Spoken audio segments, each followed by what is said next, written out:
অতিক্রম করিবেন না। ভারতের পশ্চিমবঙ্গে বিজেপি সরকার ক্ষমতায় আসার পর থেকেই বাংলাদেশের বিভিন্ন সীমান্ত দিয়ে পুশিন ঠেকাতে তৎপর রয়েছে বাংলাদেশ বর্ডার গার্ড। ইতোমধ্যে বিভিন্ন সীমান্তে জোর করে মানুষ ঠেলে দেওয়ার চেষ্টা করেও ব্যর্থ হয়েছে বিএসএফ।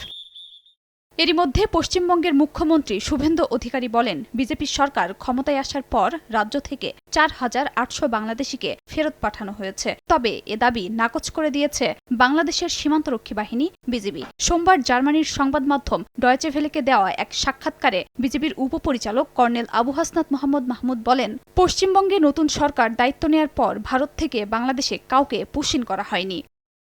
যেসব জেলার সীমান্ত দিয়ে অবৈধ প্রবেশ হতে পারে সেসব জায়গা চিহ্নিত করে ইতোমধ্যে ২৬ জেলার বিভিন্ন সীমান্তে মোট ৬০,০০০ বিজিবি মোতায়েন করেছে সরকার। রোদ বৃষ্টি উপেক্ষা করে দিন ও রাত ২৪ ঘণ্টা অতন্দ্র প্রহরী হয়ে পাহারা দিচ্ছেন বিজিবি সদস্যরা। যোগ দিয়েছেন গ্রামবাসী ও আনসার সদস্যরাও। ঝড় বৃষ্টি যাই হোক, বিজিবি ভাইয়েরা ভালো মতো টহল করতেছে, যাতে ভারতের বিএসএফ পুশিং না করতে পারে বাংলাদেশে। পুশিং করতে দেখি তাহলে বিজিবির সাথে আমরাও আছি। বাংলাদেশে বিজিবি ওরাও এখন সব সময়তে দেখা যাচ্ছে আপনার মানে ২৪ ঘন্টা এক কথায় বর্ডারে পড়ে আছে।